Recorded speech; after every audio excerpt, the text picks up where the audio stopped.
Xoş gördük əziz dinləyicilər.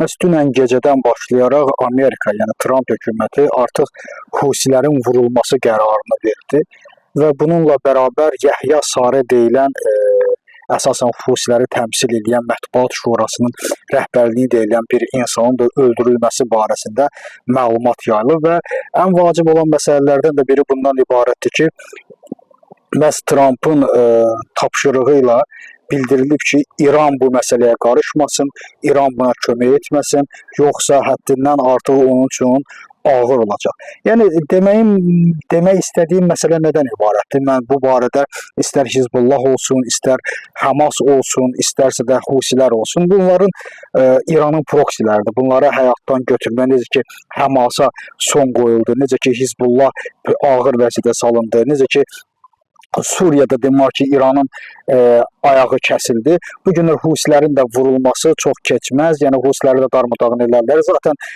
aclıqla mücadilə aparan bir millətlər. Amma ən vacib məsələlərdən biri ondan ibarətdir ki, artıq İran ətrafındakı o çəmbər getdikcə hər gün daralır. Bilirsiniz ki, məhz Trumpın Xamneyə göndərdiyi bir məktub vardı.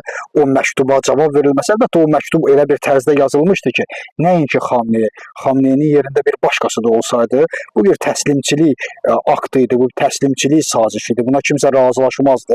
Əlbəttə Xamneyi də bundan razılaşmadı. Hətta Pezeşkiyan da bildirdi ki, əlinizdən nə gəlir edin.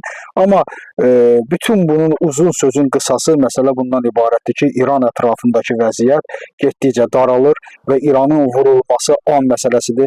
Böyük ehtimal ki, İranın vurulmasını həyata keçirdəcəklər. Yəni Husilərlə başlamaq əslində İrana gələn bir yoldur deyə bilərik. İkinci bir məsələ Ukrayna-Rusiya müharibəsində bilirsiniz ki, Rusiyanın ruporluğunu edənlər belə bir məlumat yayırdılar ki, bəs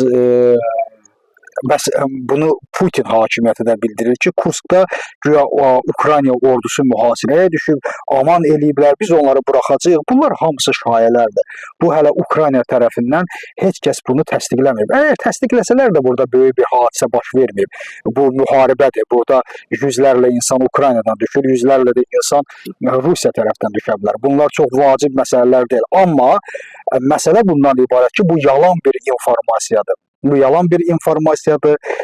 Güya Putin burada özünü humanist kimi göstərmək istəyir.